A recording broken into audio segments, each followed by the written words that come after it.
Kumusta po kayo mga minamahal nating taga-subaybay ng Pusong Sugatan Stories?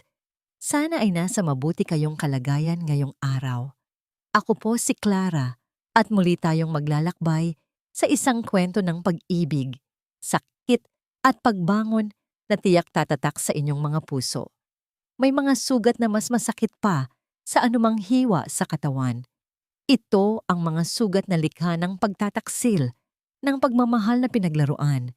Pero paano kung ang mismong sugat na yon ang magiging daan mo para tuklasin ang tunay mong lakas? Handa na ba kayong pakinggan ang kwento ni Elena? Umalis ka. Ngayon din. Nalaglag ang champagne flute sa marmol na sahig. Tunog ng basag. Pero mas malakas ang tunog sa loob ni Elena. Ang puso niyang gumuho. Ang boses ni Victor. Malamig, walang awa, sa kanilang ika-10 wedding anniversary. Nasa sahig siya. Ang kamay ni Victor, hindi man lang nag-abalang alalayan. Nakahiga siya sa malamig, mamahaling sahig ng penthouse na pinaghirapan niya rin. Walang bahid ng dugo, walang malakas na sigaw.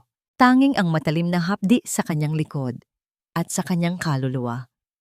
Victor, bakit? Wala nang bakit-bakit, Elena. Tapos na tayo. Nagawa mo na ang purpose mo. Now, get out. Purpose? Para saan? Para maging anino? Para maging tagasalo ng lahat ng problema niya? Para iligtas ang kumpanya niya gamit ang sariling mana? Para panatilihin ang image niya sa Makati Society? Lumabo ang paningin ni Elena. Hindi sa luha, kundi sa bigat ng lahat. Mula sa kanyang posisyon, nakita niya ang babaeng partner ni Victor. Nakatayo. Hindi kalayuan. Nakatingin sa kanya. Walang emosyon. Parang isang trophy. Mas bata. Mas maganda. Mas bago. Ang sakit. Ito pala ang gastos sa negosyo na tinutukoy ni Victor. Ang kanyang pagmamahal. Ang kanyang buong pagkatao.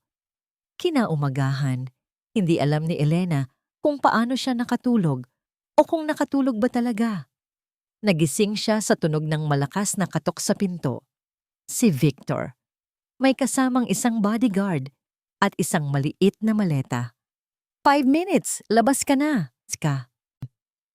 Walang almusal, walang kape, walang paalam, wala man lang tanong kung saan siya pupunta. Parang isa siyang basura na basta na lang itatapon. Pinilit ni Elena tumayo. Ang likod niya, masakit. Ang dibdib niya, masikip. Tumingin siya sa paligid. Ang kanilang bahay. Bawat sulok, bawat furniture, bawat alaala, bawat sakripisyo. Ngayon, lahat ng yon ay ipinagkakait sa kanya. Kinuha niya ang maliit na maleta. Parang inilagay lang ang iilang damit para lang may masabi. Wala ang kanyang mga libro. Wala ang kanyang mga sulat. Wala ang kanyang mga pangarap. Paglabas niya ng elevator, bumungad sa kanya ang abalang lungsod ng Makati. Ang mga nagmamadaling tao. Ang ingay ng trapiko. Ang matayog na gusali. Lahat. Parang dumudura sa kanyang mukha. Naramdaman niya ang malamig na simoy ng hangin. O marahil, iyon ay simoy ng kanyang sariling kawalan. Tiningnan niya ang kanyang kamay. Ang wedding ring. Napakalamig. Napakabigat. Napakawalang saysay. Nagsimulang bumagsak ang ambon. Ang kanyang mga luha, nakisama sa patak ng ulan. Saan siya pupunta? Wala siyang alam. Wala siyang pera. Wala siyang kaibigan. Ang tanging alam niya, mag-isa na siya. Sa gitna ng Makati, sa gitna ng kawalan. Dumaan ang mga tao sa gilid niya. Mga naka-corporate attire, mga may dalang payong, mga nagtatawanan. Walang pumansin sa kanya. Isa lang siyang babaeng basa, nakatayo sa gilid ng daan, parang isang estatwa ng kalungkutan. Para siyang hangin. Invisible. Ang ambon. Unti-unting naging ulan. Nabasa ang kanyang buhok, ang kanyang balikat, ang kanyang mga braso. Pero hindi niya ito naramdaman. Mas malamig ang kirot sa loob ng kanyang dibdib. Sa isip niya, biglang sumulpot ang isang alaala. 10 taon na ang nakalipas sa isang umagang tulad nito. Inabutan sila ng ulan ni Victor. Agad nitong hinubad ang coat at ipinayong sa kanya. Sabi nito, "Kahit anong mangyari, I will always protect you, Elena." Isang kasinungalingan. Isa na namang matamis na kasinungalingan. Napatingin siya sa kanyang kamay. Sa wedding ring, ang bigat. 10 taon ng buhay niya, ng mga pangarap niya, ng pagkatao niya. Nakakulong sa maliit na bilog na yon. Sinubukan niyang hubarin. Mahigpit. Ayaw matanggal. Parang kadena na nakakabit sa kanyang nakaraan. Doon lang niya naramdaman ang lahat. Ang ginaw, ang gutom, ang pagod, at higit sa lahat ang takot. Isang takot na hindi niya pa naramdaman sa buong buhay niya. Lumakas ang buhos ng ulan. Ang mga ilaw ng sasakyan ay lumabo sa kanyang mga mata dahil sa mga luhang hindi na niya mapigilan. Niyakap niya ang sarili. Ang maliit na maleta sa tabi niya ay parang pabigat na bato. "Saan? Saan ako pupunta?" Bulong niya sa hangin. Walang sumagot. Tanging ang tunog lang ng ulan at ng mga busina. Ngunit sa gitna ng ingay, sa gitna ng gulo, sa kaibuturan ng kanyang isip na pagod na, may isang salitang unti-unting umalingaw-ngaw. Isang pangalan, isang lugar, isang pag-asa na halos nakalimutan na niya. Monte Claro, isang taxi. Iyon ang unang matinong naisip ni Elena. Gamit ang kaunting perang natira sa kanyang wallet, nagpahatid siya sa isang lugar na matagal na niyang hindi binibisita.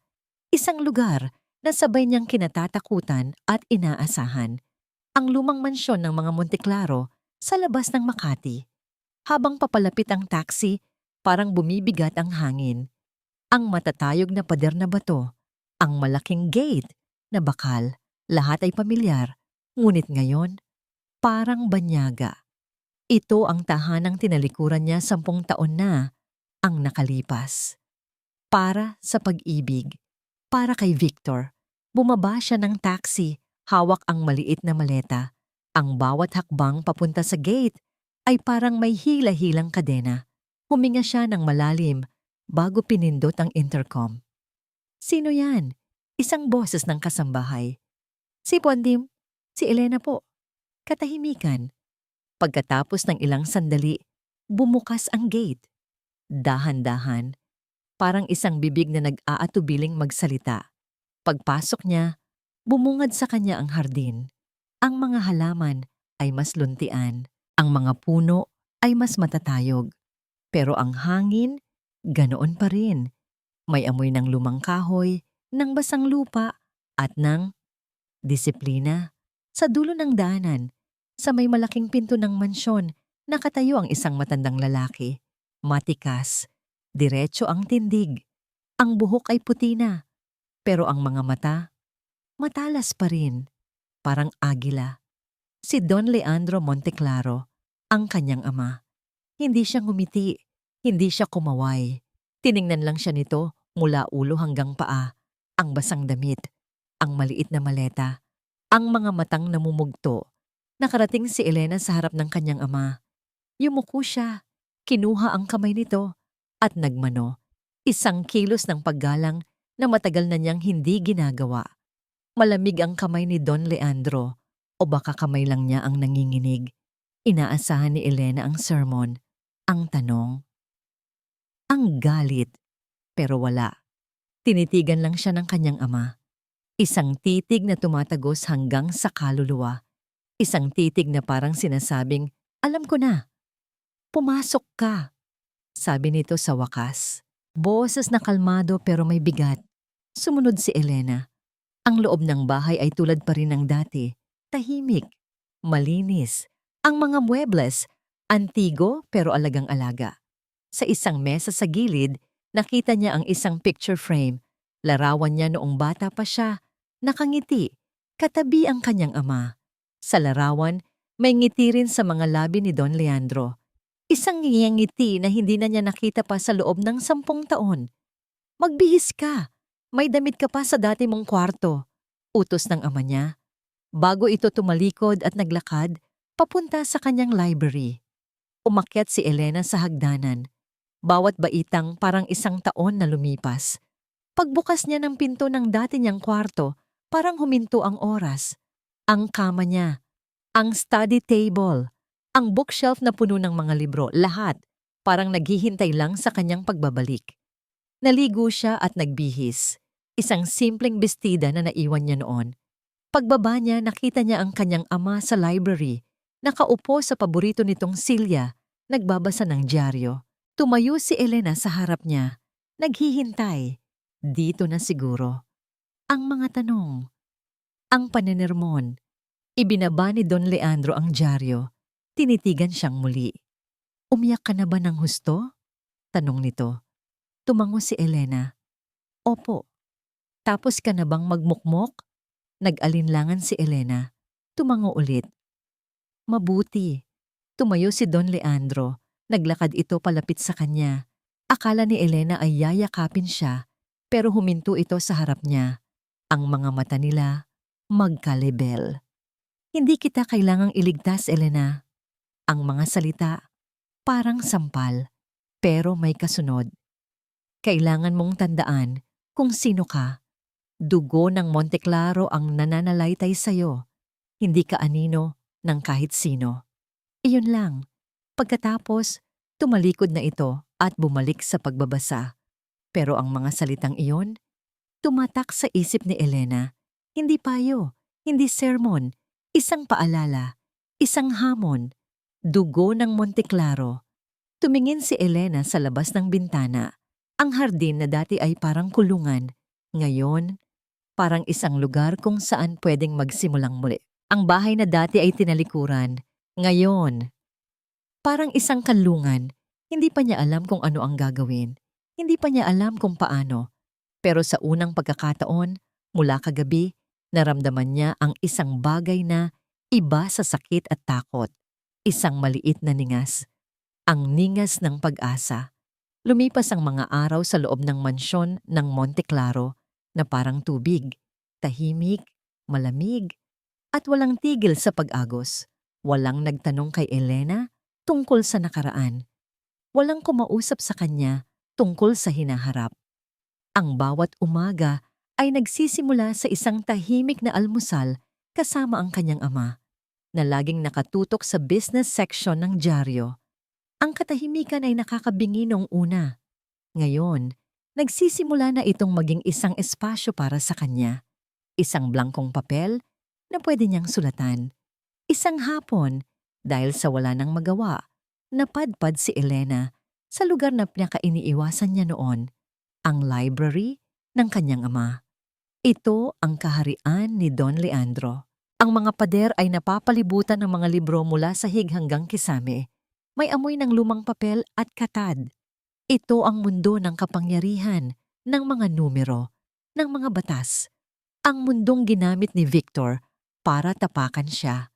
Hinaplos niya ang gulugod ng isang makapal na libro, The Principles of Corporate Law. Nang gabing iyon, hindi siya natulog. Binuksan niya ang libro. Ang mga salita ay parang banyagang lengguwahe. Fiduciary duty, mergers and acquisitions, hostile takeovers. Ang utak niya na dati sanay sa literatura at filosofiya ay parang nabibigti. Paulit-ulit niyang binabasa ang bawat pangungusap pero wala siyang maintindihan. Naisip niya, hindi ko to kaya. Isinara niya ang libro. Ang mukha ni Victor ang nakita niya sa kanyang isipan. Ang ngisi nito, ang pagwawalang bahala. At pagkatapos, ang mga mata ng kanyang ama, ang hamon sa mga iyon. Muli niyang binuksan ang libro. Kinabukasan, pagpasok ni Don Leandro sa library, nakita niya si Elena, nakayuko sa mesa, napapaligiran ng mga bukas na libro. Tumingin lang ito, hindi nagsalita, at umalis. Pero kinagabihan, may isang bagong libro sa ibabaw ng mesa ni Elena. Mas manipis.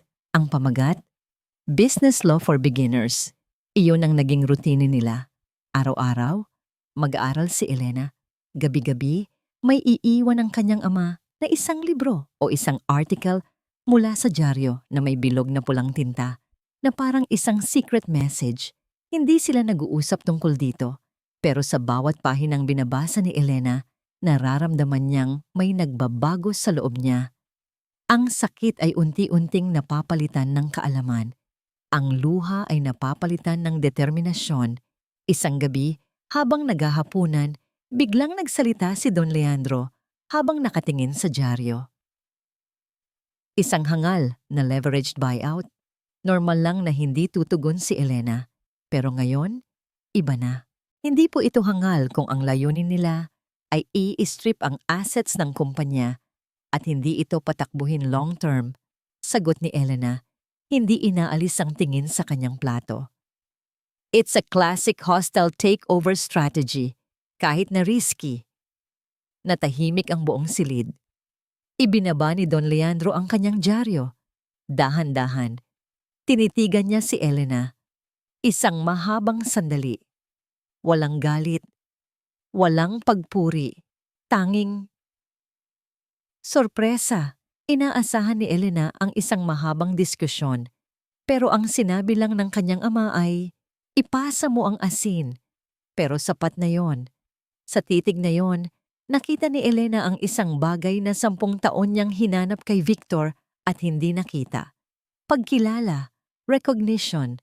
Naramdaman ni Elena ang isang munting na ngiti sa kanyang mga labi sa unang pagkakataon sa loob ng napakatagal na panahon. Kinabukasan, habang naglalakad si Elena sa hardin para magpahangin, narinig niya ang 2 kasambahay na nagbubulungan malapit sa kusina. Narinig mo na ba, Day? Yung Alvarez Corporation daw, mukhang may problema. Ay oo, sabi ng pamangkin ko na nagtatrabaho doon, baka daw madelay ang sahod nila this month. Malaki daw ang nawala sa isang deal sa abroad. Biglang huminto si Elena sa paglalakad. Ang pangalan, Alvarez Corporation. Problema, ang maliit na ningas ng pag-asa sa kanyang puso.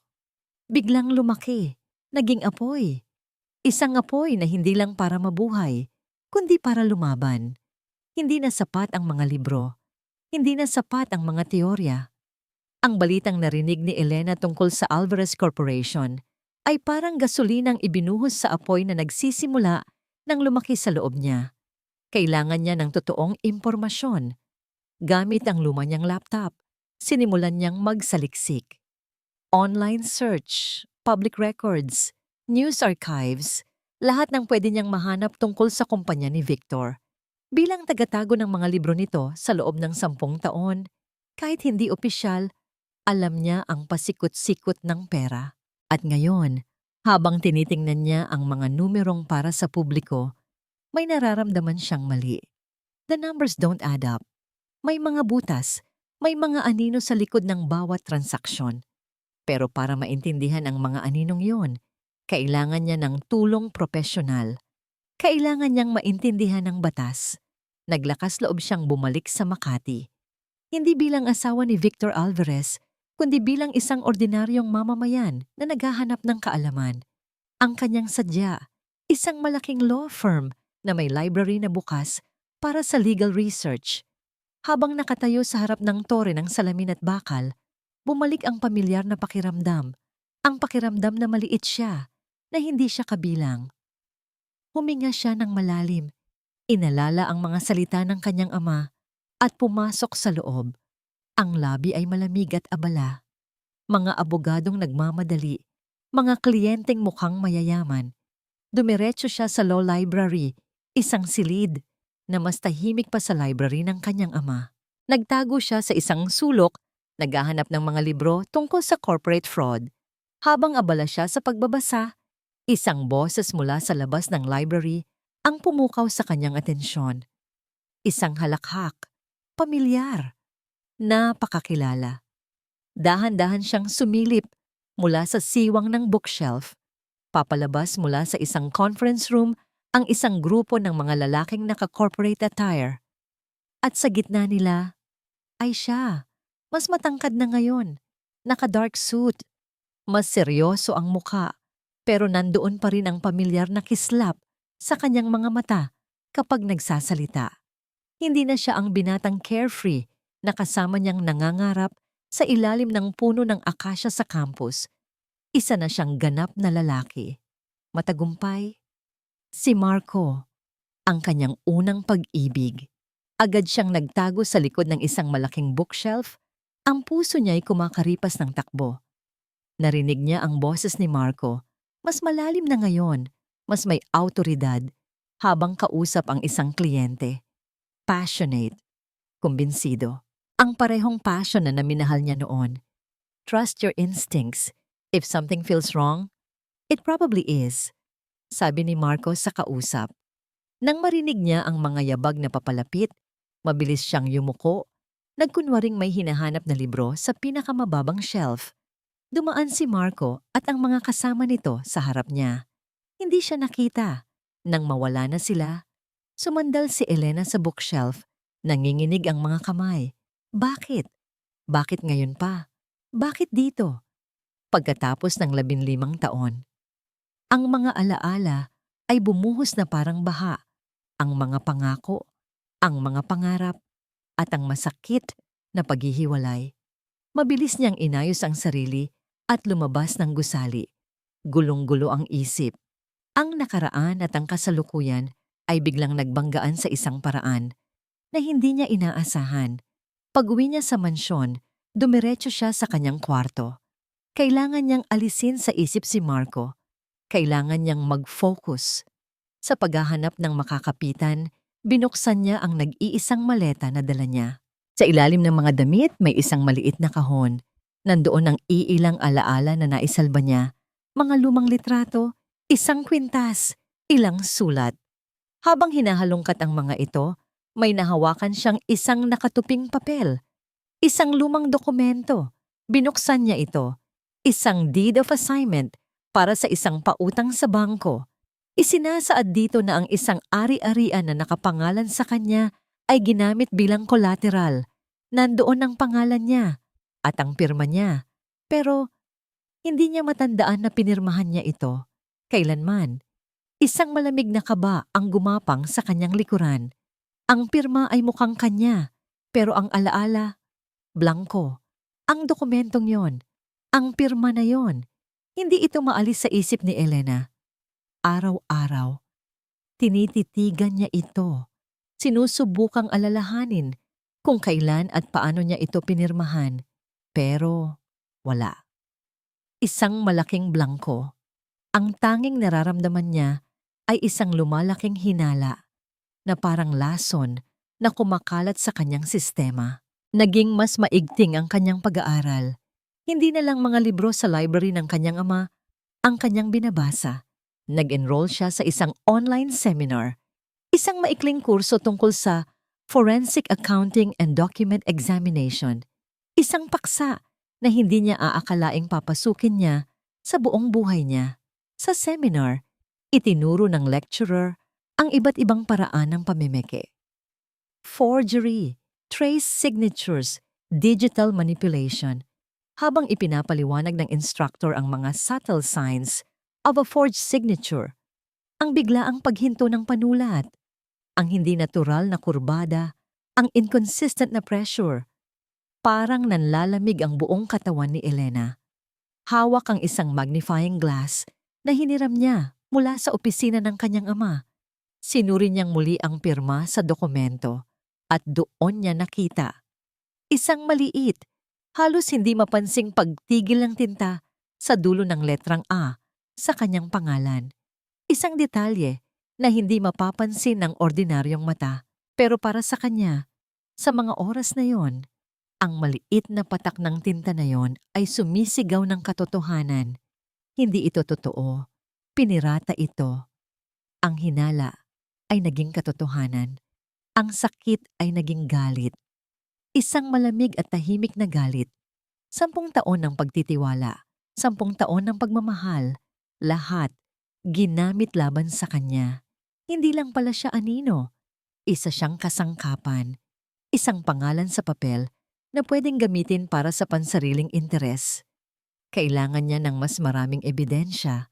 Kailangan niyang malaman kung gaano kalalim ang butas na hinukay ni Victor gamit ang kanyang pangalan. Bumalik siya sa Makati, hindi para sa law library, kundi para sa isang public seminar tungkol sa corporate governance and transparency na gaganapin sa isang hotel. Alam niyang maraming abogado at business executives ang pupunta. Isa itong pagkakataon para makinig at matuto. Habang nakaupo siya sa likuran, pumasok ang guest speaker. Matikas, kumpiyansa. Ang lalaking bumabagabag sa kanyang isipan nitong mga nakaraang araw. Si Marco. Nagsimulang magsalita si Marco. Ang boses niya ay malinaw at puno ng awtoridad. Hindi niya ito tinitingnan. Nakayuko lang siya. Kunwari nagsusulat. Pero bawat salita ni Marco ay tumatagos sa kanya. Sa mundo ng korporasyon, sabi ni Marco, ang pinakamalaking kasalanan ay hindi ang pagkalugi. Ito ay ang pagkawala ng tiwala. Madalas, ang mga malalaking fraud hindi nagsisimula sa isang grand scheme. Nagsisimula ito sa isang maliit na kasinungalingan. Isang pirma na hindi dapat nandoon. Isang numero na binago. At kapag walang pumansin, lumalaki ito ng lumalaki. Hanggang sa kainin na nito ang buong kumpanya. Parang sinasadyang para sa kanya ang mga salitang iyon. Isang pirma na hindi dapat nandoon. Sa open forum, may isang negosyanteng nagtanong, "Attorney, paano kung huli na ang lahat? Paano kung malaki na ang pinsala?" Sumagot si Marco, "Walang krimen na perpekto. Laging may naiiwan na bakas. Isang email, isang bank statement, isang testigo na biglang makokonsensya. Kailangan mo lang malaman kung saan titingin." Isang bank statement. Pagkatapos ng seminar, habang nagkakagulo ang mga tao para kausapin si Marco, tahimik na umalis si Elena. Pero dala-dala niya ang mga salita nito.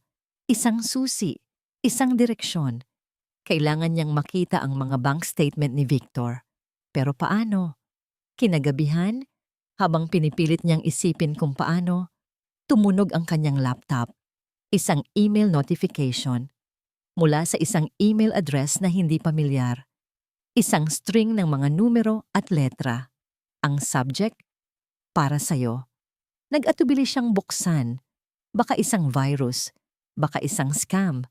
Pero may kung anong nagtulak sa kanya. Binuksan niya ang email, walang nakasulat. Tanging isang attachment, isang PDF file. Dahan-dahan niyang na-download at binuksan ang file. Nanlaki ang kanyang mga mata. Isang bank statement mula sa isang offshore account na hindi niya alam. Nakapangalan kay Victor Alvarez. At sa loob nito, isang listahan ng mga transaksyon, milyon-milyong dolyar na pumapasok at lumalabas. Paulit-ulit, lumitaw ang pangalan ng isang kumpanya na hindi pamilyar sa kanya. Solara Ventures, parang isang multo. Isang pangalan na walang katawan. Isang babala na mas malalim at mas madilim pa ang lihim na itinatago ni Victor kaysa sa inaakala niya. Solara Ventures, paulit-ulit na umikot ang pangalan sa isip ni Elena. Saan nanggaling ito? Ano ang koneksyon nito kay Victor? Ang bank statement ay isang malaking piraso ng palaisipan, pero ito rin ay nagbukas ng mas marami pang tanong. Sino ang nagpadala nito? At bakit? Alam niyang mapanganib ang kanyang ginagawa.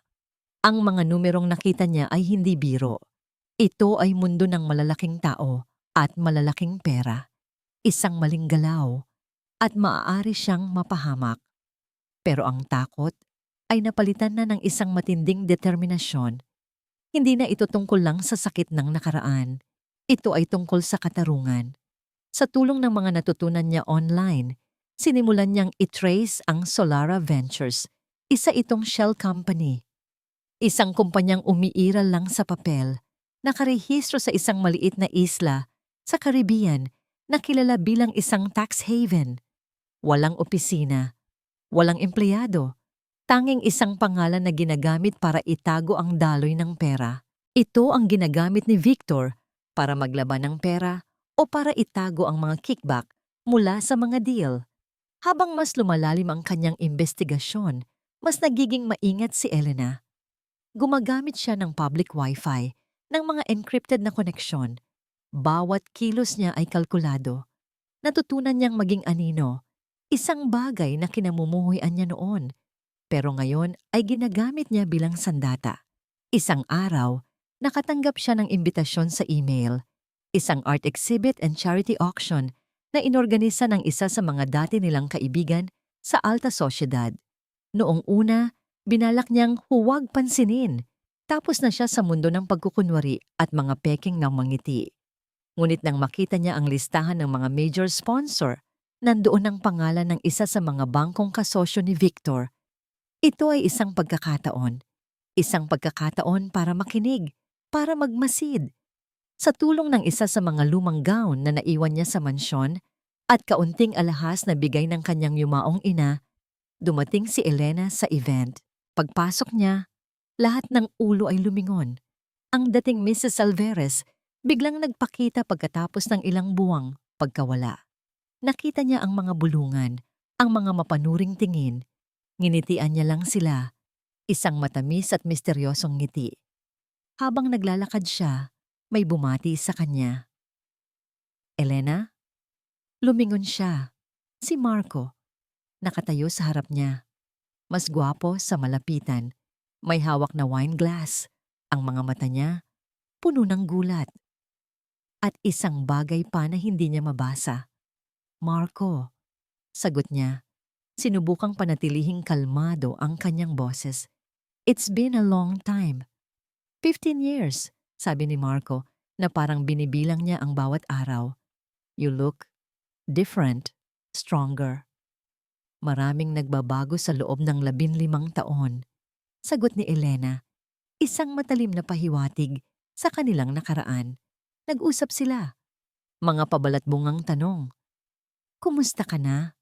Anong ginagawa mo ngayon? Pero sa ilalim ng lahat ng yon, may isang kuryenteng hindi maipaliwanag. Isang bigat ng mga salitang hindi masabi. Narinig ko ang nangyari, sabi ni Marco sa wakas. Ibinaba ang boses. I'm sorry. Don't be. It was an education. Sagot ni Elena. Tinitigan siya ni Marco. I meant what I said at the seminar. Trust your instincts. Kung may nararamdaman kang mali, huwag mong baliwalain. Sometimes, our gut feeling is our best legal counsel. Parang alam ni Marco na may pinagdadaanan si Elena na higit pa sa isang simpleng hiwalayan. Ang mga salita niya ay hindi lang basta payo. Parang isang alok ng tulong, isang pag-unawa na walang tanong.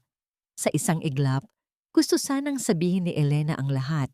Tungkol sa pirma, tungkol sa Solara Ventures, tungkol sa email, pero pinigilan niya ang sarili, masyadong mapanganib.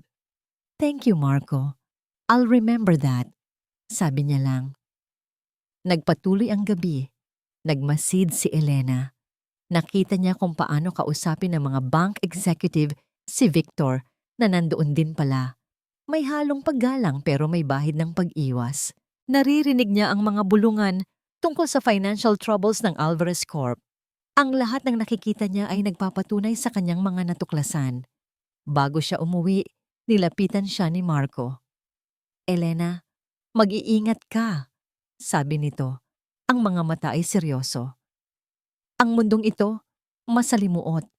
Kung kailangan mo ng kausap, alam mo kung saan ako hahanapin. Tumangulang si Elena at umalis. Habang nasa sasakyan pa uwi, ang isip niya ay lumilipad. Ang mga piraso ng puzzle ay unti-unti nang nabubuo. Pagdating niya sa kanyang kwarto, nagring ang kanyang telepono. Isang unregistered number. Sinagot niya, "Hello?" Katahimikan sa kabilang linya. Pagkatapos, isang boses. Pamilyar. Isang datihang kaibigan ni Victor na matagal na niyang hindi nakikita. Elena, si Ricardo ito, sabi ng boses, nanginginig. Narinig kong nagtatanong-tanong ka raw. Mag-ingat ka. Si Victor, he's in deep trouble. At hindi siya mag-aatubiling magdamay ng iba. Mag-ingat ka ng mabuti. Pagkatapos, ibinaba na ang telepono. Nakatayo si Elena sa gitna ng kanyang kwarto, hawak ang telepono. Ang babala ni Marco, ang tawag ni Ricardo. Hindi na ito isang simpleng investigasyon. Isa na itong laban. At siya ang nasa gitna ng panganib. Ang tawag ni Ricardo ay parang isang sirena ng ambulansya, isang malinaw na babala ng paparating na panganib. Alam ni Elena na hindi na siya pwedeng manatili sa anino. Ang kanyang tahimik na pagsasaliksik ay napansin na. At si Victor, kapag nasusukol, ay parang isang hayop na handang manakmal at hindi nga siya nagkamali. Kinabukasan, tumawag ang sekretarya ni Victor. Isang boses na dati magalang, ngayoy tunog robot at malamig. Ma'am Elena, Mr. Alvarez would like to schedule a meeting with you. Tungkol daw po sa amicable settlement ng inyong properties. Amicable settlement, isang malaking kalokohan. Pagkatapos siyang palayasin na parang aso, ngayon ay gusto nitong makipag-areglo? Alam ni Elena na isa itong patibong. Saan at kailan? Tanong ni Elena. Pinapanatiling kalmado ang kanyang boses. Sa opisina po niya. Bukas, 10 a.m. Pagkababa ng telepono, agad na kumonsulta si Elena sa kanyang ama. Ipinakita niya ang lahat ng kanyang natuklasan, ang pinekeng pirma, ang bank statement ng Solara Ventures, ang mga detalye ng Shell Company. Tiningnan ni Don Leandro ang mga dokumento. Walang gulat sa kanyang mukha. Tanging isang malamig na kumpirmasyon na parang matagal na niyang inaasahan ang ganitong klaseng kataksilan. Inaasahan ko na ito, sabi ng matanda. Ang taong gahaman sa pera ay walang kinikilalang tiwala. Ang meeting na ito ay isang bitag. May ipapapirma siya sa'yo. Isang dokumento na mag-aabsuelto sa kanya sa lahat o di kaya'y isang non-disclosure agreement para manahimik ka. Huwag kang pipirma sa kahit ano. Alam ko po, sagot ni Elena. Pero pupunta ako. Kailangan kong malaman kung ano ang susunod niyang hakbang. Bago ang araw ng meeting, may isang bagay na bumabagabag kay Elena. Ang mga legal na implikasyon. Isang maling salita lang sa harap ni Victor at ng abogado nito at baka siya pa ang madiin. Naglakas loob siyang tawagan ng opisina ni Marco. Hindi si Marco mismo, kundi ang opisina. Nagpanggap siyang isang potensyal na kliyente at nagtanong ng isang hypothetical na sitwasyon. Attorney? Sabi niya sa isang junior associate. Hypothetically speaking, kung ang isang tao ay inanyayahan sa isang meeting para sa isang settlement pero may hinala siyang ito ay isang bitag para pumirma sa isang dokumentong labag sa kanyang kalooban, ano ang pinakamagandang gawin? Simple lang ang sagot ng abogado. Ma'am, in any meeting, you have the right to remain silent and the right to review any document with your own counsel before signing. At pinakaimportante, kung may recording ng usapan, it can be used as evidence of coercion or bad faith. Recording. Iyon ang kailangan niya. Kinabukasan, dumating si Elena sa Alvarez Tower. Ang gusaling minsan niyang itinuring na simbolo ng kanilang tagumpay. Ngayon, para sa kanya, isa na itong monumento ng mga kasinungalingan. Pagpasok niya sa opisina ni Victor, nandoon ito, nakaupo sa likod ng malaki nitong mesa, kasama ang abogado nito. Ang ngiti ni Victor, ang parehong ng ngiti na minahal niya noon, ngayon ay mukhang maskara ng isang demonyo. Elena darling, I'm glad you came, sabi nito. Puno ng pekeng pagmamahal. Hindi umimik si Elena. Umupo lang siya sa tapat nito. Bago magsimula ang lahat, inilabas niya ang kanyang telepono at inilagay sa mesa. For recording purposes, sabi niya, simple at direkta. Ang boses niya, walang kaba. Nawala ang ngiti ni Victor. Nagkatinginan sila ng kanyang abogado. Ano to, Elena? Isang investigasyon. Isang pag-iingat lang, Victor. You, of all people, should know the importance of having things on record. Nagsimula ang negosasyon. Inilatag ng abogado ni Victor ang isang dokumento, isang kasunduan, isang malaking halaga ng pera, kapalit ng kanyang pananahimik at pagpirma na wala ng habol sa kahit anong ari-arian ng Alvarez Corporation. Tiningnan ni Elena ang dokumento. Pagkatapos ay tiningnan niya si Victor, diretso sa mga mata. You think I'm that stupid? It's a generous offer, Elena. Mas malaki pa sa deserve mo? Sabi ni Victor, ang galit ay nagsisimula nang kumawala sa kanyang maskara. Ang pera mo, galing sa pawis ko, sa mana ko, sa pangalan ko na ginamit mo. Sagot ni Elena, ang bawat salita ay mabigat at puno ng kahulugan. Tumayo si Victor, ibinagsak ang kamay sa mesa. Pumirma ka na lang, don't make this difficult. Ngumiti si Elena. Isang malamig at matalim na ngiti, ang nangiting natutunan niya mula sa mga Monteclaro. Hindi ako pipirma, Victor, kahit kailan. Tumayo siya, kinuha ang kanyang telepono at naglakad palabas. Walang lingon-likod. Iniwan niya si Victor na galit at ang abogado nitong hindi makapagsalita. Ang bitag ay hindi gumana. Ang pain, hindi kinagat. Habang nasa elevator pababa, nanginginig ang mga tuhod ni Elena. Pero sa loob niya, may isang pakiramdam ng tagumpay. Paglabas niya ng gusali, nag-vibrate ang kanyang telepono. Isang text message mula kay Marco.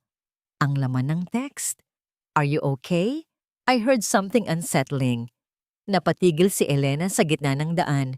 Paano niya nalaman? Nakatitig si Elena sa text message ni Marco. Paano niya nalaman? Ang tanong ay umaling-aungaw sa kanyang isip, kasabay ng mabilis na tibok ng kanyang puso. Isang halo ng kaba at pag-asa. Sa unang pagkakataon sa loob ng maraming buwan, naramdaman niyang may isang taong nakakakita sa kanya. Hindi bilang biktima, hindi bilang asawa ni Victor, kundi bilang si Elena. Nag-reply siya, "Saan tayo pwedeng magkita?" Ang sagot ay mabilis. Isang maliit na coffee shop sa isang tahimik na sulok ng Makati, malayo sa gulo. Pagdating ni Elena, nandoon na si Marco, naghihintay sa isang mesa sa dulo. Tumayo ito nang makita siya. Sa mga mata nito, wala nang pagkagulat, tanging malalim na pag-aalala. "Elena," sabi nito pagkaupo niya, "okay ka lang ba talaga? Paano mo nalaman?" Diretsong tanong ni Elena. Huminga ng malalim si Marco. "May mga kaibigan ako sa legal community. Nakarating sa akin na may tense settlement meeting daw na nangyari sa opisina ni Victor kanina. Kinutuban ako. Alam kong ikaw ang kamiting niya." Isang simpleng paliwanag, pero sapat na para maramdaman ni Elena ang sinseridad nito. Hindi na ito simpleng hiwalayan, Marco. Pag-amin ni Elena, ang boses ay mahina pero matatag. Mas malalim, mas madumi. Tinitigan siya ni Marco. Ang mga mata ay puno ng pag-unawa. "Fraud?"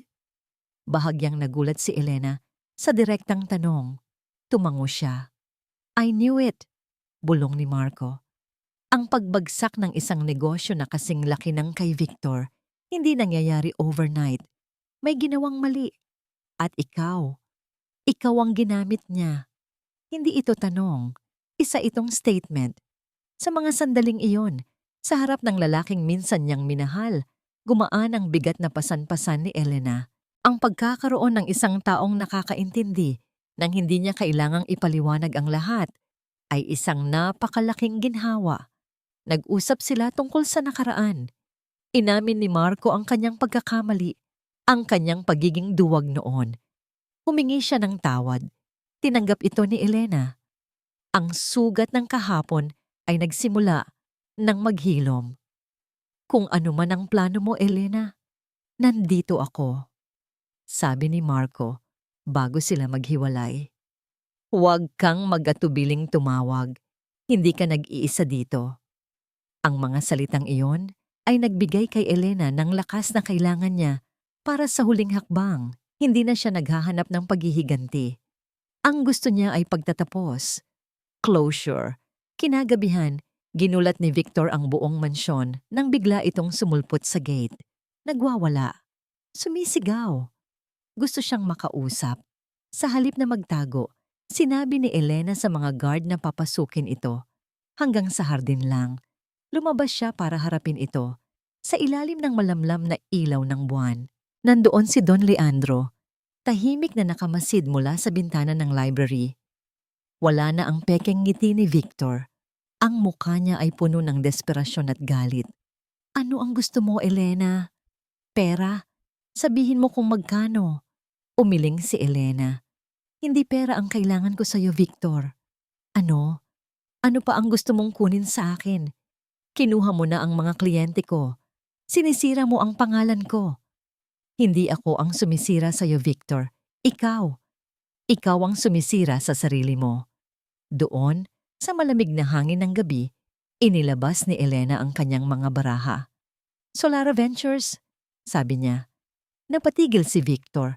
Nanlaki ang kanyang mga mata. Ang mga pineke mong pirma sa mga loan agreement, patuloy ni Elena.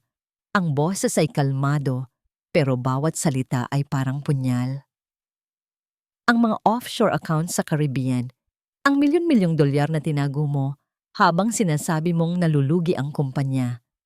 Alam ko na ang lahat. Nawala ang kulay sa mukha ni Victor. Napalitan ito ng purong takot. Sinubukan niyang magsalita, pero walang lumalabas.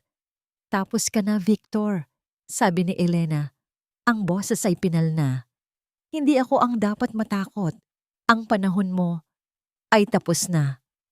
Tumalikod si Elena at naglakad pabalik sa mansyon. Narinig niya ang pagsigaw ni Victor sa kanyang pangalan. Isang sigaw ng talunan.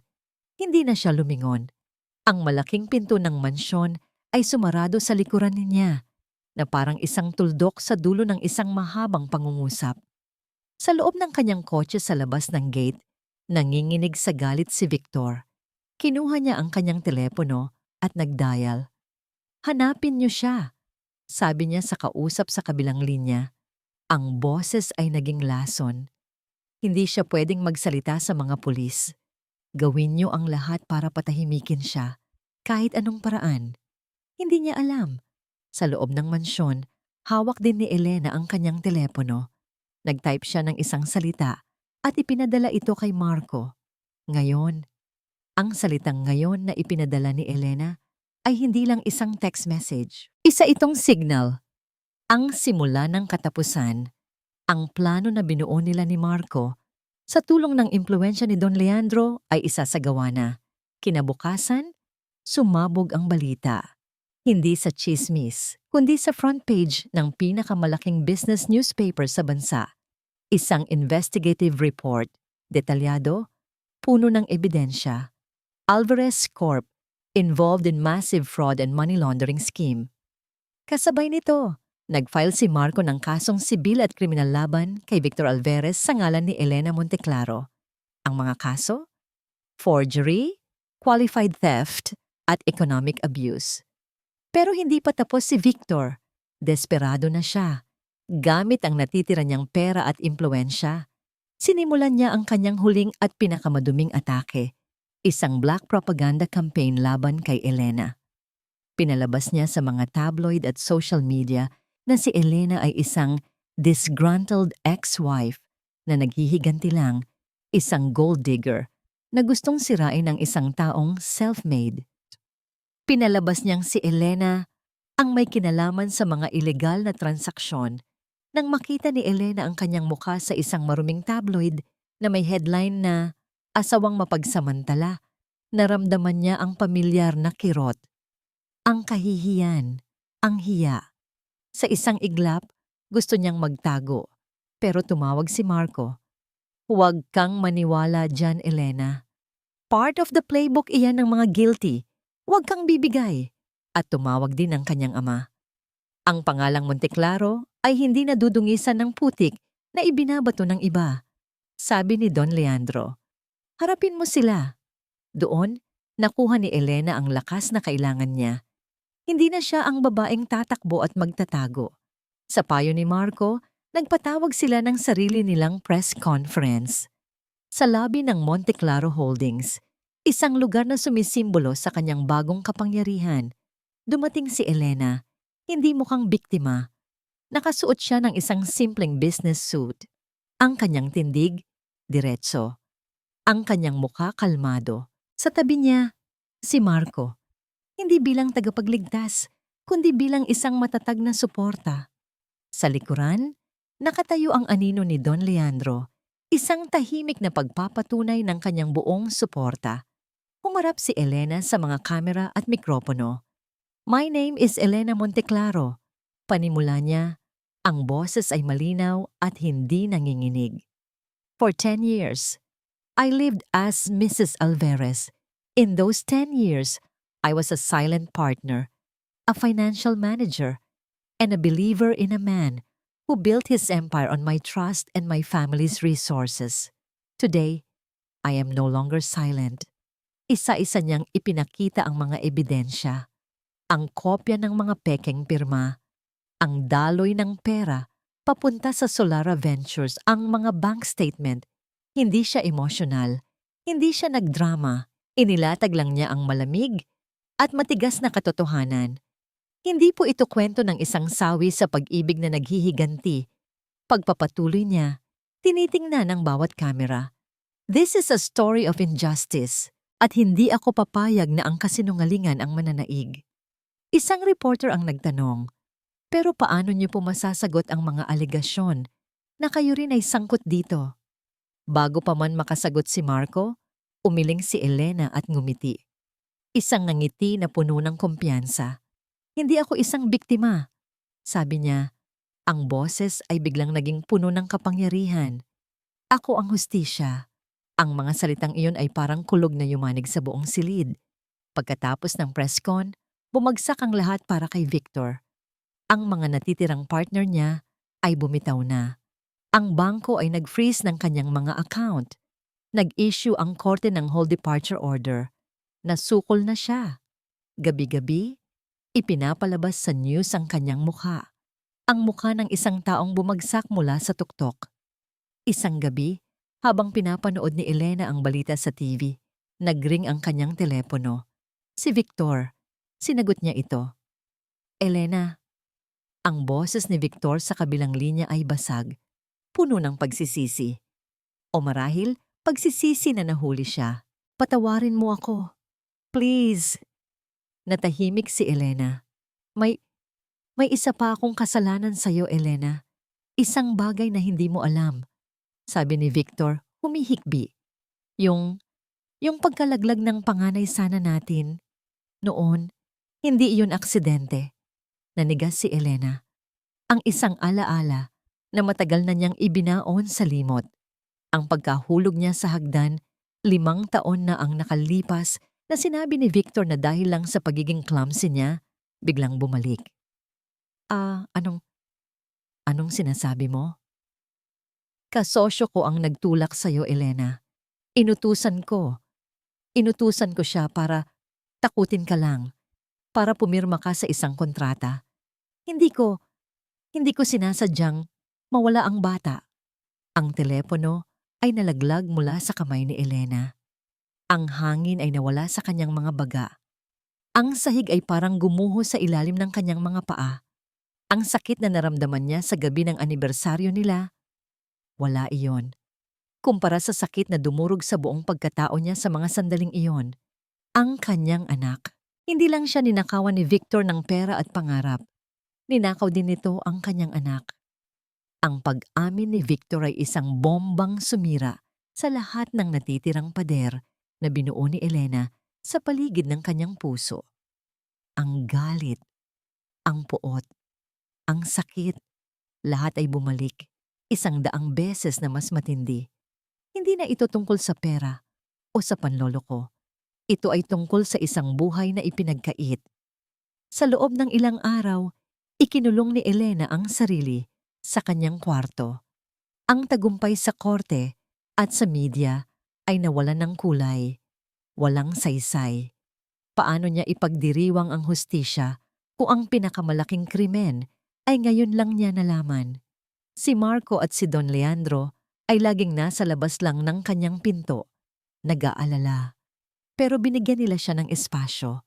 Alam nilang may mga sugat na kailangang hilumin sa sarili lamang. Isang hapon, kumatok si Marco.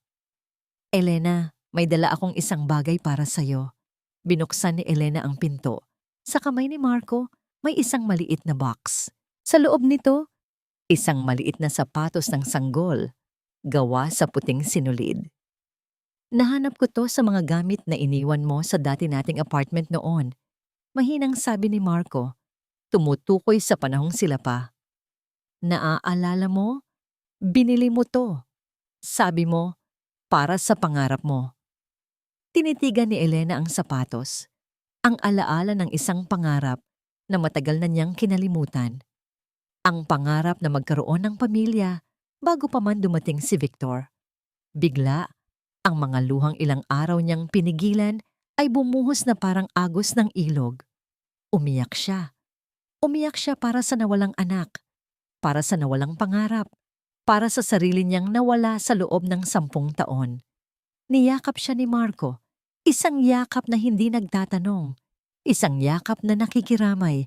Sa mga bisig nito, naramdaman ni Elena na ligtas siyang maging mahina. Pagkatapos ng yak, dumating ang pagtanggap. Ang huling hearing ng kaso ni Victor ay dumating. Pumasok si Elena sa courtroom, hindi na para sa galit, kundi para sa kapayapaan. Nakita niya si Victor, nakaposas, payat, at mukhang tumanda ng 20 taon. Nagtama ang kanilang mga mata. Sa mga mata ni Victor, nakita niya ang isang taong talunan at durog. Wala na ang yabang. Tanging pagsisisi. Hinainan ng korte si Victor ng habambuhay na pagkabilanggo para sa lahat ng kanyang kasalanan. Paglabas ng courtroom, hindi nakaramdam ng kasiyahan si Elena. Tanging isang malalim na kaluwagan. Tapos na. Sa mga sumunod na buwan, ibinuhos ni Elena ang kanyang oras sa pagbangon. Opisyal na siyang umupo bilang bagong CEO ng Monteclaro Holdings sa ilalim ng gabay ng kanyang ama. Ang una niyang proyekto, ang Pangarap Scholarship Foundation. Isang programa para sa mga babaeng natigil sa pag-aaral dahil sa maagang pag-aasawa o mga responsibilidad sa pamilya, para sa mga babaeng katulad niya. Isang hapon, habang abala siya sa pag-review ng mga aplikante, pumasok si Marco sa kanyang opisina. May dala itong 2 tasa ng kape. Umupo ito sa tapat niya at sa loob ng ilang sandali, pinanood lang siya nito habang nagtatrabaho. Alam mo, sabi ni Marco, sa lahat ng kasong hinawakan ko, ang sayo ang pinaka-espesyal. Dahil nanalo tayo? Tanong ni Elena, nakangiti. Umiling si Marco. Hindi, dahil nakita ko kung paano ka naging buo ulit. Sa sarili mong paraan, sa sarili mong lakas. Tinitigan ni Elena ang lalaki sa harap niya, ang lalaking naging kaibigan niya muli, ang naging sandalan niya, ang nagpaalala sa kanya kung paano magmahal nang hindi nawawala ang sarili. Nakatulong ka, Marco? Malaki ang naitulong mo, sabi niya. Sana, higit pa sa tulong ang maibigay ko, sabi ni Marco. Ang boses ay seryoso. Kinuha nito ang kanyang kamay. Bigyan mo ako ng pagkakataon, Elena, para ipakita sa'yo kung ano ang tunay na pagmamahal. Isang pagmamahal na nagpapalaya, hindi nagkukulong. Tinitigan ni Elena ang kanilang mga kamay na magkahawak. Napatingin siya sa labas ng bintana, sa papalubog na araw sa Manila. Isang paglubog. Pero alam niyang may kasunod itong pagsikat. Isang bagong simula. Ngumiti siya. Isang tunay at payapang ngiti. Pag-isipan ko, sabi niya. Pero ang kislap sa kanyang mga mata ay isa ng matamis na oo. Ang pag-iisip ni Elena ay hindi nagtagal. Ang pag-ibig na inaalok ni Marco ay hindi tulad ng dati niyang kilala. Hindi ito mapanupil. Hindi ito makasarili. Ito ay isang pagmamahal na may kasamang paggalang. Isang pag-ibig na nakikita siya, si Elena Monteclaro, bago pa man ang lahat. Isang hapon, sa tuktok ng isang gusali, sa gitna ng isang hardin na tanaw, ang buong Metro Manila, si Elena ang nagtanong. "Marco," sabi niya, habang papalubog ang araw at nagiging kulay kahel ang langit, "handa ka na bang maging partner ng isang CEO?" Natawa si Marco, isang tawang malaya at masaya. Hanggat ang CEO na yon ay handa ring maging partner ng isang simpleng abogado. Sa mga mata nila, nabuo ang isang pangakong hindi na kailangan pang bigkasin. Ang kanilang kasal ay hindi ginanap sa isang malaking simbahan o isang grand ballroom. Ginanap ito sa hardin ng mansyon ng mga Monteclaro, ang lugar kung saan nagsimula ang muling pagbangon ni Elena. Simple, intimate. Ang mga bisita ay iilan lang, mga taong tunay na nagmamahal sa kanila. Habang naglalakad si Elena sa aisle, suot ang isang simpleng puting bestida. Ang kanyang ama na si Don Leandro ang naghatid sa kanya. Sa unang pagkakataon sa loob ng napakatagal na panahon, nakita ni Elena ang mga luha sa mata ng kanyang ama. Mga luha ng pagmamalaki at kaligayahan. Sa dulo ng aisle, naghihintay si Marco. Ang kanyang nangiti ay isang tahanan. Wala nang ikaw at ako. Sa harap ng kanilang mga pamilya, sila ay naging tayo. Ang buhay may asawa nila ay isang sayaw ng pagbibigayan. Si Elena ay nanatiling isang makapangyarihang pinuno ng Monteclaro Holdings. Pinalago ang negosyo at ang kanyang foundation. Si Marco naman ay nagpatuloy sa pagiging isang tanyag na abogado, ipinaglalaban ang mga naaapi.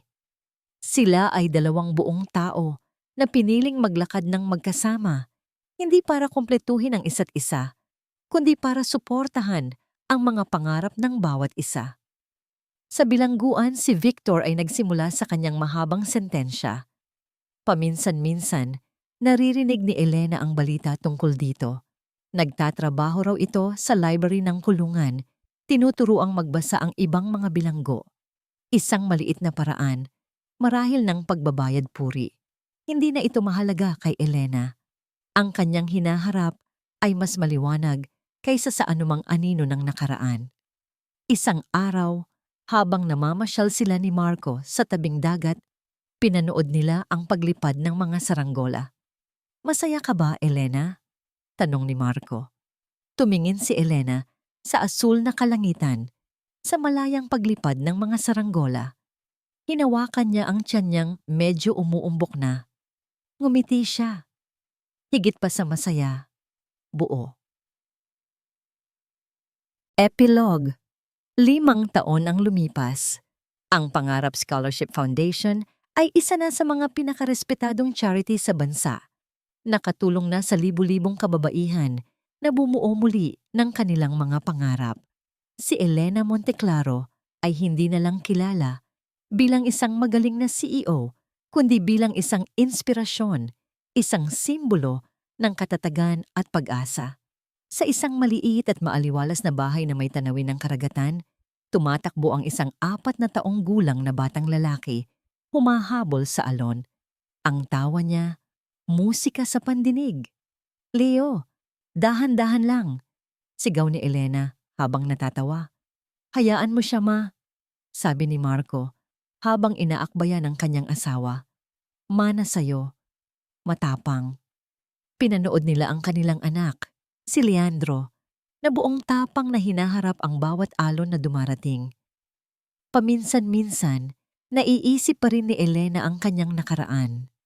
Ang sakit, ang mga luha. Pero hindi na ito nagdudulot ng pait. Ito ay mga pilat na nagpapaalala sa kanya ng mga laban na kanyang ipinanalo at ng lakas na hindi niya alam na taglay niya pala. Natutunan niyang magpatawad. Hindi para kay Victor, kundi para sa kanyang sarili. Ang pagpapatawad ang huling susi na nagpalaya sa kanya ng tuluyan. Habang papalubog ang araw, niyakap ni Elena si Marco. Tumingin sila sa kanilang anak. At pagkatapos, sa isa't isa.